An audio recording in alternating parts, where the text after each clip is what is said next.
अभी अद्यतन क्या है, लगभग 46 संगठन के पदाधिकारी यहाँ पर पहुंचे हैं। और मैं बताना चाहूँगा कि वर्तमान सरकार ने 10 दिन में हमको नियमित करने का वादा किया था, लेकिन अत्यंत खेद विषय है कि आज 4 साल समाप्त होने के उपरांत भी और इस सरकार का अंतिम बजट में किसी प्रकार के प्रावधान नहीं करने से प्रदेश के जो लाखों अनियमित कर्मचारी हैं काफी आक्रोशित है और व्यथित है। इस संदर्भ में क्या है, अपनी बातों को सचेतनता से शासन प्रशासन के रखने और आगामी रणनीति को एक मजबूती से कैसे रखे अनुपूरक बजट में भी क्या संभावना बनती है? नहीं, अनुपूरक बजट के हम उसके बात ही नहीं करेंगे। हमारे पास अभी क्या है, अप्रैल मई जून है, इसलिए हम चाहते हैं कि माननीय मुख्यमंत्री हमारे संज्ञान ले और तत्काल हम पर हमारे अनियमित कर्मचारी किसी प्रकार की सुविधा दे। मैं बताना चाहूंगा कि हमारे कम से कम ऐसे साथी भी हमसे जुड़े हुए हैं जो गृह विभाग के हैं। जैसे मैं बता रहा हूँ कि महिला पुलिस वॉलंटियर जो पहले दुर्ग और कोरिया में थे, उनको अप्रैल 2022 से निकाल दिया गया, करीब 4,500 जो वॉलंटियर थे। इसी प्रकार जो हमारे अग्निशमन सेवा में जो काम करते हैं 182 हमारे साथी है दैनिक वेतनभोगी, वो अपने अधिकार के लिए लड़ नहीं सकते। ऐसे साथी भी हमसे जुड़े हैं। हम चाहते हैं कि सरकार इस ऐसे जो साथी है जो अपने अधिकार के लिए सड़क में आ भी नहीं सकते, वो हमारे साथ हैं। हम चाहते हैं कि माननीय मुख्यमंत्री इस संदर्भ में संज्ञान ले और प्रदेश के लाखों अनियमित कर्मचारी को उसके भलाई के लिए किसी प्रकार का ठोस पहल करें। अच्छा, ये सब जो इनकी समिति की रिपोर्ट थी, उस रिपोर्ट का क्या हुआ? देखिए, समिति तो 4 साल से बनी हुई है। मार्च 2019 समिति बनी हुई है, लेकिन आज समिति का केवल 2 बैठकें हुई है और उसकी रिपोर्ट का पता नहीं है। ये समिति केवल क्या है, हमको डाटा में उलझाने का काम कर रहा है। एक्चुअल में सरकार को डेटा की जरूरत भी नहीं है। यदि सरकार कोई नीति बनाए, कोई नियम बनाए और उस नीति नियम के तहत जो उसमें क्वालिफाइंग करेंगे उसका नियमितीकरण होगा। तो ये हमको ये उलझाने वाली बात है। मैं स्पष्ट बोलूंगा माननीय मुख्यमंत्री महोदय से कि आप डाटा में हमें उलझाने की कोशिश न करें, आप गंभीरता से हमारी समस्याओं को सुनें। सरकार का एक ये भी है कि उनका कहना है कि हम सभी को नियमित नहीं कर सकते, जो पात्रता और योग्यता रखते हैं उसके आधार पर हम जो है नियमित करेंगे। देखिए, आप कोई सरकारी सेवा में किसी को काम करने के लिए रख रहे हैं तो स्वाभाविक रूप से उसका जो योग्यता है वो सारी चीजें परीक्षण करने के उपरांत ही काम में रखा जाता है, ऐसे नहीं। और फिर भी हम चाहते हैं कि सरकार कुछ नियम बनाए, नीति बनाए, उस नीति नियम के तहत जो आएगा उसका नियमितीकरण होगा। आपको डेटा की जरूरत नहीं है। अनियमित कर्मचारियों की सबसे बड़ी जो समस्या है वो है अधिकारियों का नियम कायदा कानून। सरकार ने कोई भी अभी तक ऐसा कोई दिशा निर्देश अभी निर्धारित नहीं किया है। तो ऐसे में आप लोगों की लड़ाई कैसे जो है ये देखिए, यहाँ पर कोई नीति नियम की कोई दिक्कतें नहीं है। 2008 में इस तरह से क्या है, लगभग 40-50 हज़ार लोगों को नियमित किया गया था। इसी प्रकार क्या है 180 जो 1,80,000 जो संविदा कर्मी है, शिक्षकर्मी है, उनको संविलियन भी किया गया। और फिर क्या है, अप्रैल 2020 में सुप्रीम कोर्ट का डिसीजन है, यदि कोई कर्मचारी किसी शासकीय विभाग में लगातार 10-15 साल से काम करता है तो उसका मौलिक अधिकार बनता है नियमितीकरण होना। आप उसको इग्नोर नहीं कर सकते। वेतन विसंगति भी कई जगह, जैसे शिक्षा मित्र है, शिक्षा दूत है, व्याख्याता है, अतिथि व्याख्याता है, उनके में वेतन विसंगति का जो मसला है। बिल्कुल मैं बताना चाहूँगा, हमारे साथ किसान मित्र है जिसको 1,000 रुपये महीने का दिया जाता है। इसी प्रकार का है जो अतिथि शिक्षक है, उसको मैं बता दूँ मुंगेली में 4,000 रुपये प्रति महीने। इस तरह बीजापुर सुकमा में 8,000, कोंडागांव में 8,000, नारायणपुर में 10,000, कांकेर में 10,000। इस तरह से क्या है हमारे जो अतिथि शिक्षक है। और इसी प्रकार जैसे हमारे कॉलेज में है, कॉलेज में क्या है 300, 350 पर कालखंड के हिसाब से 2 या 3 तरीके देता है। और उनकी नियुक्ति जो है साल भर में क्या है 6 महीने 8 महीने के लिए होता है। तो फिर बाकी समय जाएगा कहाँ?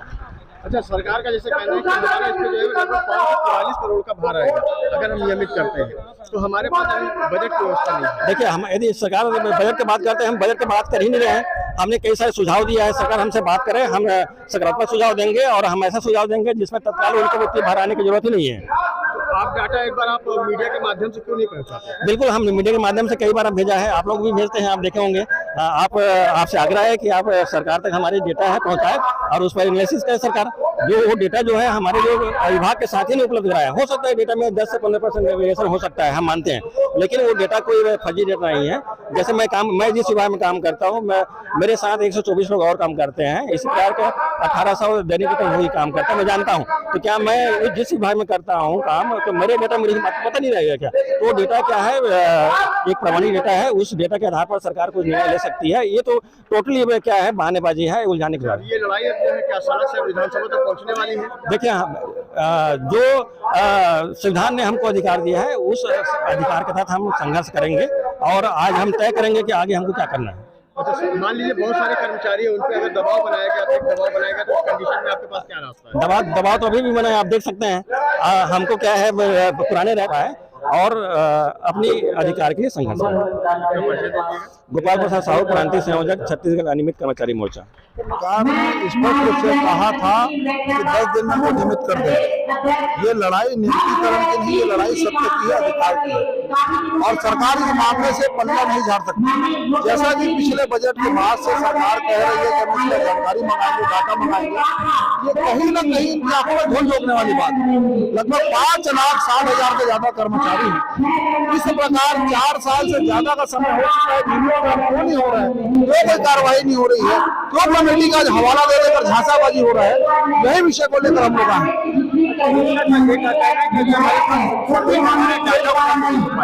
समिति बनी है, ये समिति सीधा धोखाधड़ी करने के लिए, झांसेबाजी की कोई समिति की बैठक नहीं है। सारा डाटा सरकार के पास में, सरकार के पास मेरे विभाग की जानकारी है, नहीं है ध्यान देने को तैयार है। सरकार इच्छा शक्ति को दिखाए। पिछले महीने सरकार ने कहा 45,000 लोगों को प्रथम पेश में करेंगे, 45 लोगों को भी नियमित नहीं किया गया। सरकार के पास इच्छा शक्ति का अभाव, सरकार करना ही नहीं चाहती। बजट की सरकार तो चाहती है ना, जो व्यक्ति सोने का नाटक करे तो कैसे जगा सकते हैं आप? जो व्यक्ति सो रहा है उसे जगा सकते हैं, सोने का नाटक करने वालों को अपनी जगा सकते हैं। सरकार 4 सालों से नाटक कर रही है और लगातार धोखाधड़ी, कभी पुलिस के दम पे, कभी अन्य तरीके से दबाने का प्रयास किया गया। रायपुर शहर में कांग्रेसी धरना देने को छूट है, कर्मचारियों को नहीं है। हमने ये लड़ाई को सदन में भी लड़ा है, सदन में भी इस मुद्दे को भारतीय जनता पार्टी के नेताओं ने उठाया है, हमारे विधायकों ने उठाया, और ये सड़क की लड़ाई को लड़ने के लिए हम लोग 4 साल उनके साथ में खड़े हुए, आगे भी लड़ाई को लड़ेंगे और संगठन को समर्थन देंगे। इस विषय को हम अपने घोषणा पत्र में शामिल करेंगे। इस उद्देश्य हम लोग आए। गौरीशंकर त्रिवाल, प्रवक्ता भाजपा। आज मैं रसोईया संघ के कार्यकारिणी प्रदेश अध्यक्ष, मोर नाम नीलू ओगरे है। आज जो हमारे नियमितीकरण नहीं हुए, जो नियमितीकरण के उद्देश्य में रखे गए हैं, आज रसोईया संघ की तरफ से मैं समर्थन दे रहा। अभी हम मात्र 300 रुपया धरा है हमारे रसोईया संघ धरा है, तो 300 वापस ले सकते हो। हमन नहीं लेना चाहता, हमन खुश नहीं हन। हमन 15 तारीख से फिर से हड़ताल में उतरबो। आज जो बैठ कर रखे गोपाल सर, वो में नियमितीकरण सबसे मेन कारण है। नियमितीकरण नहीं हुए तेकर सती रखे है, और हम सब जन मिल के एक बार फिर से उग्र आंदोलन की तैयारी करबो, जितना भी हमारे सर मन के साथ में। अच्छा, तो आपका रसोईया संघ में संगति का बड़ा बड़ा है, जबकि आप लोग का काम है लोगों को खाना खिलाना, बच्चों को खाना खिलाना, तो इसमें जो है सरकार क्यों? अब अगर का होला सद्बुद्धि दे भगवान ला देखा था, मैं सुना था कि जो बेरोजगार घूमा थे गली में, वो 2500 और पूरा महीना काम करे थे रसोईया मन, मात्र 1800। तो भगवान सद्बुद्धि दे हमारे ककल। तो आप लोग कलेक्टर जॉब दर पे या मात्र कलेक्टर दर, और ज्यादा से ज्यादा जो है ना 2 घंटे के काम है, कहा तो 8 घंटा काम है, और एक ही मांग है मात्र कलेक्टर दर। और जो सर मतलब में समर्थन दे रहा वो मांग जाए, मात्र नियमितीकरण के मांग करते और कुछ के मांग नहीं कराते। तो उसमें आप सभी लोग सभी संगठन का समर्थन मिला है। हाँ, सफल है। हाँ, फिर से मैं 15 तारीख मैदान में उतरेंगे और सोचा था मैं अनिश्चितकालीन।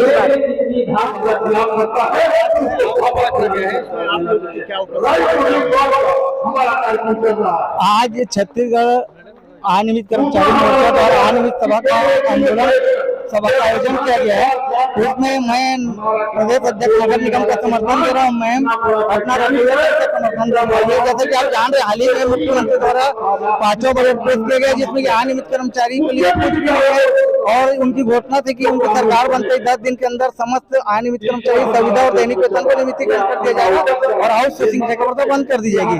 लेकिन आज लगभग 4 साल से ऊपर हो गया है, और सबसे बड़ा दुर्भाग्यपूर्ण यह है जब मीडिया द्वारा उनके तरफ पूछा गया मुख्यमंत्री से कि इस बजट में अनियमित कर्मचारी का कुछ नहीं है, तो मुख्यमंत्री जी बोलते हैं कि अभी तक उनके पास अनियमित कर्मचारी को डाटा नहीं, जब डाटा आ जाएगा तो नियमितीकरण किया जाए।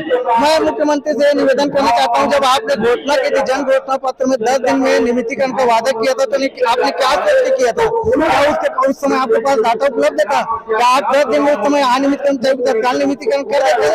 और आप ये बताइए 10 दिन में जब आप किसान का कर्जा माफ किया था, क्या आपने डाटा मंगाया था? आप सिर्फ घोषणा कर दीजिए, बाकी डाटा लाना ले जाना बाकी अधिकारी सब कर लेंगे और सब नियमितीकरण कर लेंगे, जैसे किसान का हुआ है।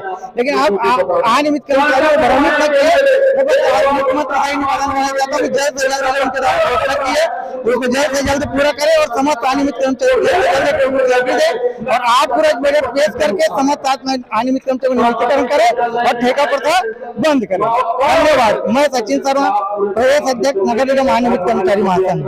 आज अनियमित कर्मचारी मोर्चा के तहत जो अनियमित सभा रखी गई है, इसमें आप लोगों की क्या मांग है मितानिन सभा की?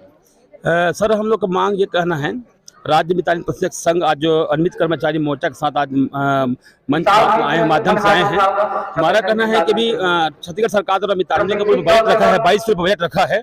केवल वो बजट आल सभी मितानिन कार्यक्रम के सभी MT BC ऊपर में जो कार्यकर्ता है क्षेत्र में काम करते हैं उन सभी के लागू होना चाहिए। मैं छत्तीसगढ़ शासन से निवेदन करूँ भूपेश बघेल से कि जो बजट अभी लागू किए हैं वो सभी के लिए बाध्यता लागू होना चाहिए। और साथ में जो मितानिन के ऊपर में काम करने प्रशिक्षक है, BC है, SPS है, शहरी मितानिन प्रशिक्षक साथी हैं जिनकी संख्या 5 या 671 है, उनको राष्ट्रीय ग्रामीण स्वास्थ्य मिशन के अंतर्गत में समायोजन किया जाए।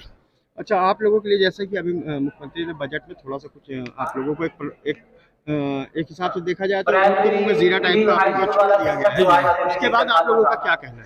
हाँ, अब जैसे हम लोग कहना है सर कि अगर सरकार हमारे जो मांगों पर उसमें जिस प्रकार से बजट पेश किया है उसमें हम संतुष्ट नहीं हैं हमारे, इसलिए हम लोग आगामी शर्त में कहना चाहेंगे कि उग्र रूप में हम आंदोलन करेंगे सरकार के विरुद्ध में कि हमारी जो सभी MT प्रदेश साथी हैं सभी को राष्ट्रीय ग्रामीण स्वास्थ्य मिशन में कलेक्टर दर संवेदन करने की कृपा करेंगे। अच्छा, आपने मितानिन संख्या में ये कौन कौन से जिले से आए हैं? सभी जिले अभी छत्तीसगढ़ पूरा सब हम लोग आए, पूरा सभी जिला से जिला अध्यक्ष भी सब आए, MT लोग भी आए हैं।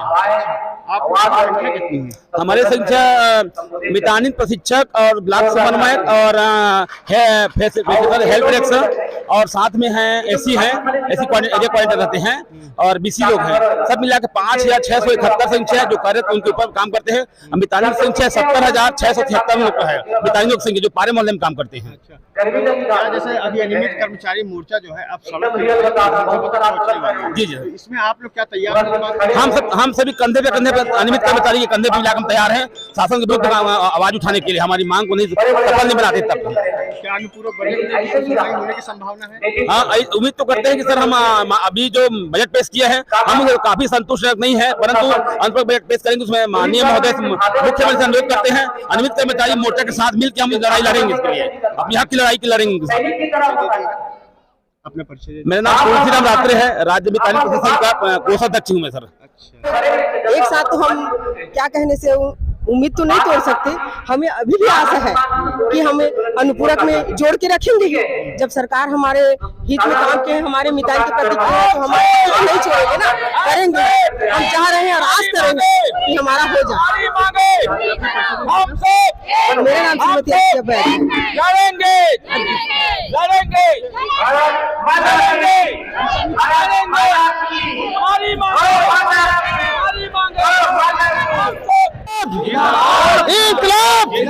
अनियमित मोर्चा, अनियमित मोर्चा, अनियमित कर्मचारी संघ जिंदाबाद। आज आप लोग जो है किस विभाग से आए हैं?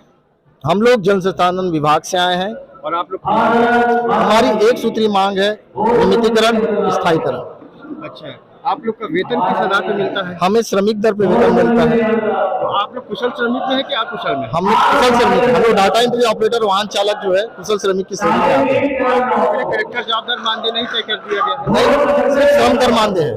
अच्छा, तो आप लोग ये मांग है जी जी, ये यहाँ पे आए हैं कि इससे पहले भी आप लोग आए हुए? हम जब से हमारी मांगों को हर मंच पर तक लेके जाते हैं, छोटे छोटे मंचों पे, और कर रहे हैं हमारी मांगों को। सरकार का क्या कहना है? देखिए, अभी माननीय मुख्यमंत्री महोदय जी ने कहा था कि विभागीय से जानकारी नहीं पता। ये बड़ा भय का विषय है कि माननीय मुख्यमंत्री जी तक हम लोगों की जानकारी नहीं पहुंच पाई। हम संवेदनशील से मुख्यमंत्री जी से ये कहना चाहेंगे क्योंकि आप माननीय मुख्यमंत्री जी हैं, आप आपके ही विभागों में पदस्थ जो कार्यरत अधिकारी कर्मचारी जो है उनसे एक आह्वान पे वो कर्मचारी पूरी जानकारी आपको अवगत कराएंगे। आप लोग कितने साल से काम कर रहे हैं? हम यहाँ 15 से 20 साल से काम कर रहे हैं। तो आप लोग सिर्फ रायपुर से या कहीं से कितने हैं? हम पूरे छत्तीसगढ़ प्रदेश से आए हुए हैं हमारे मतलब ये प्रदेश में ये अव्यवस्था है। जी। कर्मचारी संघ के तहत जो लड़ाई लड़ी जा रही है वो से विधानसभा तक पहुंचने वाली है, क्या आप लोग इसके लिए तैयार हैं? बिल्कुल तैयार। हम अपनी हक की हर लड़ाई के लिए हम तैयार बैठे हैं और पुरजोर से विरोध भी करेंगे और हमारे मुख्यमंत्री से मांग भी करेंगे, क्योंकि ये हमारा अधिकार है। हम मांग भी करेंगे और लड़ाई भी लड़ेंगे। परिचय दे दिए। मनोज कुमार सोना, जल संसाधन विभाग, प्रांतीय संयोजक। क्या सरकार जो है आखिरी बजट में भी इनकी सूद नहीं ली, इसको लेकर के बड़ी आक्रोशित है और सरकार बदलने की बात कर रही है, क्या लगता है आपको? जी जरूर। एक हाथ में गंगा जल और एक हाथ में मैनिफेस्टो लेकर के कांग्रेस पार्टी ने कहा था, जो विपक्ष में थी, ये हमारी सरकार आएगी तो हम 10 दिन में नियमितीकरण देंगे, हमारी सरकार आएगी तो हम 1 साल में नियमितीकरण देंगे। पहले साल किसानों का, दूसरे साल कर्मचारियों का, वो वर्ष अभी तक नहीं आ पाया, वो 10 दिन अभी तक नहीं आ पाया। बड़े दुख के साथ कहना पड़ रहा है कि आखिरी बजट में भी भूपेश बघेल ने किसी प्रकार से अनियमित कर्मचारियों की सूद नहीं ली है। हमारे अनियमित कर्मचारी, दैनिक वेतनभोगी कर्मचारी, संविदा कर्मचारी अग्निशमन जैसे आपातकालीन सेवा में दैनिक वेतनभोगी के रूप में कार्य दे रहे हैं और उनकी भी नियमितीकरण की सूद नहीं ली जा रही है, जो बड़ा दुख का विषय, खेद का विषय है। हम लगातार आंदोलन छत्तीसगढ़ में किए जा रहे हैं और करते रहेंगे। आगे 14 तारीख को हम लोग विधानसभा घेराव कर रहे हैं और इस घेराव में हम तय कर देंगे कि छत्तीसगढ़ का भविष्य क्या होगा, कैसे होगा। दिनेश शर्मा, प्रदेश संयोजक, छत्तीसगढ़ संयुक्त अनियमित कर्मचारी महासंघ।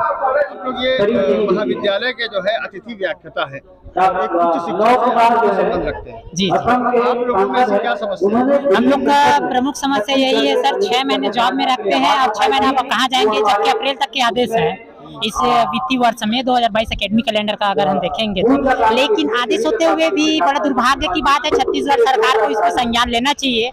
6 महीने जॉब और 6 महीने बाहर का रास्ता दिखा रहे, तो ये कहाँ की बात हुई आप बताइए। और बोलता है कि मैं रोजगार दे रहा हूँ करके। मैनिफेस्टो में जो है छटनी, ये बात की थी कि हम छटनी का, और घोषणा पत्र में बोला गया था किसी की छटनी नहीं करेंगे, तो आप 6 महीने बुलाते हो, 6 महीने घर में रहते हैं, तो ये दयनीय स्थिति है ना, कैसे परिवार चलेगा बताइए आप। लोगों के लिए भी कोई दिशा निर्देश अब तक के जारी नहीं किए गए। जब सचिव महोदय जी से, हम आयुक्त जी से भी मुलाकात किए हैं, विभाग के माध्यम से भी हमने पता किया, लेकिन डाटा नहीं रंगा जा रहा है। और माननीय मुख्यमंत्री जी यही कहता है कि आपका डाटा हम ले रहे हैं, तो डाटा नहीं रंगा जा रहा है, तो फिर ये कहाँ से हुआ। तो हमारे बजट में शामिल करना चाहिए। इसी मांग को लेकर हम 3 मांग को लेकर के हम प्रदर्शन करें, काफी दिनों से प्रयासरत। आपके 3 मांग, प्रमुख मांग क्या है? हमारी प्रमुख 3 मांग है। पहला जो है नवीन भर्ती जो हुई है सहायक प्राध्यापक की, जिसमें प्रभावित हुए हैं कुछ साथी 600 लोग, उसका पूरा नियुक्ति होना चाहिए। दूसरा जो 6 माह है उसकी जगह हमको पूरा 12 माह और एक मुफ्त मासिक वेतन। तीसरा जो है जॉब सुरक्षा को लेकर हम काफी दिनों से प्रयासरत है। और ये नहीं, माननीय मुख्यमंत्री के द्वारा जो 4 बार लेटर जारी हुआ है उसके निवास कार्यालय से कि इनका 3 सूत्री मांग में विचार किया जाए, लेकिन आज तक के विचार नहीं किया गया है। सिर्फ पत्रचार और पत्रचार ही हो रहा है। मतलब कि पत्र व्यवहार में आप लोगों को घुमा रहे, बस पत्रचार बस है। आयुक्त कार्यालय में जाओ तो आपका फाइल यहाँ रुका हुआ है, जब विभागीय मंत्री के पास जाते हैं तो बोलते हैं नहीं आपका काम हो रहा है। तो कब तक होगा? मैं माननीय मंत्री जी से भी यही निवेदन करूंगा। बहुत ही संवेदनशील मंत्री जी है, बहुत ही संवेदनशील मुख्यमंत्री है। तो मैं इस मंच के माध्यम से बता देना चाहता हूँ, हमारी जो मांग प्रमुख है उसको आप मान लीजिए, हम आपका आभारी रहेंगे। मैं प्रदेश अध्यक्ष लव कुमार वर्मा, महाविद्यालय अतिथि व्याख्याता समूह। सबसे पहले मैं आदरणीय मुख्यमंत्री जी को रंग पंचमी की हार्दिक शुभकामनाएं देना चाहता हूं। और आपने इससे पहले आदरणीय जो बजट प्रस्तुत किया, ये निसंदेह ये बजट जो रहा वो उस बजट की कारीगरी काफी सराहनीय है और आपने काफी संवेदना दिखाई है न्यून मानदेय कर्मचारियों के लिए, न्यून मानदेय कर्मियों के लिए। महोदय, आदरणीय महोदय, मैं आपको उस बात से अवगत कराना चाहता हूँ कि आपने जो नोटिफिकेशन 2019 में जारी किया, वो नोटिफिकेशन प्रॉपर सभी जिलों में नहीं पहुंचा है और सारी जानकारियां कॉलम वाइज सभी जिलों से नहीं मंगाई जा रही हैं। बात कर लेते हैं, कल आपने सरकार ने जो सरकार को ये कह सकते हैं कहीं पे कुछ टेक्निकल प्रॉब्लम हो सकती है, और जिला प्रशासन का अहम रोल है। ये ऐसा कहानी है। तो मैं ये कहना चाहता हूँ कि जैसे आपने पशुधन विकास विभाग के लिए आपने PIW की जानकारी मंगाई और वहीं पर गौ सेवक वैक्सीनेटर की जानकारी नहीं मंगाई गई है कॉलम वाइज, जबकि कल के समाचार से हमें मीडिया से हम अवगत हुए कि मतलब आपने वन विभाग 5 साल के कर्मियों की भी जानकारी मंगाई और 10 साल के कर्मियों की भी जानकारी मंगाई, जबकि कहीं कहीं ये जानकारी कॉलम वाइज नहीं मंगाई जा रही है, जिसका नोट शीट आपने 2019 में जारी कर दिया है। और जो आदरणीय जो मुख्य सचिव है उसको फॉरवर्ड किए, लेकिन वो कहीं ना कहीं नहीं पहुंच पाया है। आप लोग वेतन संगति की मांग है कि नियमितीकरण है कि जॉब सिक्योरिटी है, क्या चल रहा है? सर हम जो है वैक्सीनेटेड डिप्लोमा होल्डर गौ सेवक है और हम मतलब स्थानीय इस स्तर के अल्प अवधि खंड दर सेवा प्रदाता है और हम चाहते हैं कि हमें कलेक्टर दर पे अथवा जो है सामाजिक दर पे नियोजन करके हमें जो नियमितीकरण का जो है मार्ग प्रशस्त किया है। चूंकि हमारी सेवाएं 17 साल से और हम केंद्रीय महत्व भी कार्य करते हैं और राजकीय महत्व भी कार्य करते हैं। Sir thank you sir. मैं डिप्लोमा होल्डर गौ सेवक PIW संघ के लिए मतलब डिप्लोमा गौ सेवक धुनेश कुमार मिश्रा, जिला